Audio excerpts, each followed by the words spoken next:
đẩy ra chứ. Rất là buồn ngủ quá, cái này là gì mà cố để lại chứ chẳng bị bụi. Nó vẫn thẳng vào. Vực vua thì đã đành đúng không?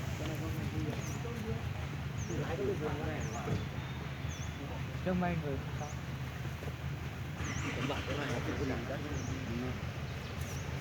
Xe này xe nhà nào? Xe chở cát à? Xe chở cát. Xe không đúng không? À xe hàng này chứ.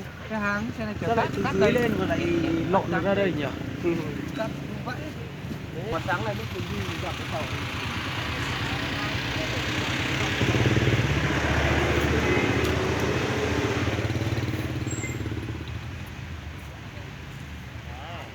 Mê nó bằng nhai à.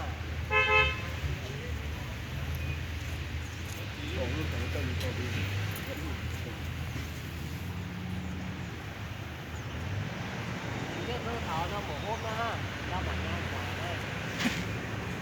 Xe này xe nào?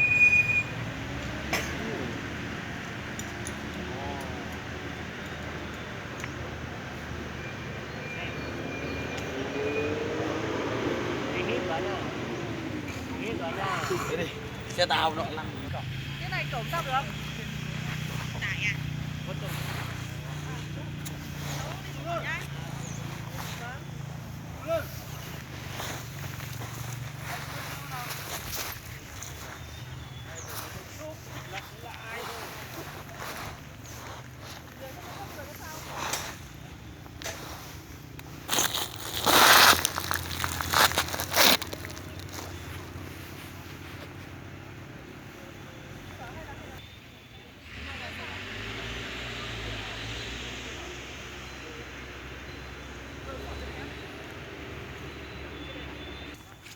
Ok.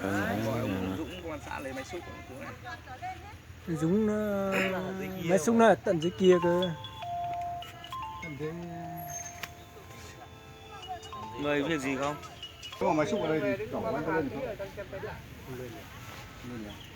Ra tời này từ tời kéo lên kia rồi nhưng lúc bắt đầu nhấc cổng lên.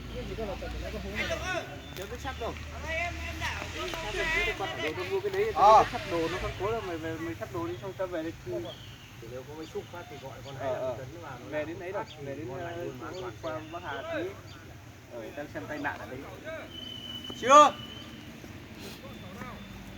Đây đang gọi bác ấy vào xem nhưng mà chắc là